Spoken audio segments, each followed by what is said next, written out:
اگر آپ ہر بات پر جذباتی ریئیکٹ کرتے ہیں تو آپ ہمیشہ تکلیف میں رہیں گے. اور آپ ریئیکٹ بھی کیوں کرتے ہیں؟ شاید اس لیے کہ کہیں آپ کمزور نہ سمجھے جائیں.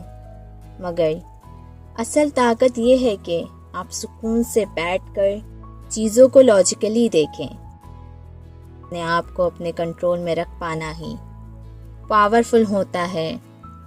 اگر کسی کے لفظ آپ کو کنٹرول کر لیں اور آپ ریئیکٹ کرنے پہ مجبور ہیں تو سمجھ لیں کہ آپ سب لوگوں کو کنٹرول کر سکتے ہیں. درعمل کا انتخاب کرنا بہرحال آپ کا اپنا اختیار ہے، لیکن اکثر لوگ یہ نہیں سمجھ پاتے.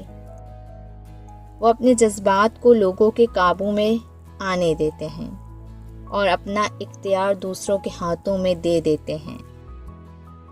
پھر وہ اپنے درعمل پر پچھتاتے ہیں اور خود کو ملامت کرتے ہیں. لوگوں سے بدگمان نہ رہیں، اچھے ارادوں پر یقین رکھیں، لوگوں کو ہو سکے تو فائدہ دیں. غلط فہمیوں سے بچنے کے لیے سوالات پوچھیں.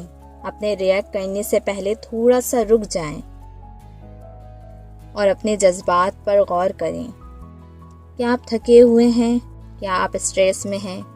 یا آپ کسی اور سوچ میں ہیں؟ اگر شاید غصہ محسوس کریں تو بس ایک گہری سانس لیں اور چیزوں کو گزر جانے دیں. مشکل سے مشکل وقت بھی گزر جانے کے لیے ہوتا ہے. اپنی توانائی کو ان چیزوں کے لیے بچائیں جو واقعی اہم ہیں. آپ کا ذہنی سکون بہت قیمتی ہے، اسے ضائع نہ ہونے دیں.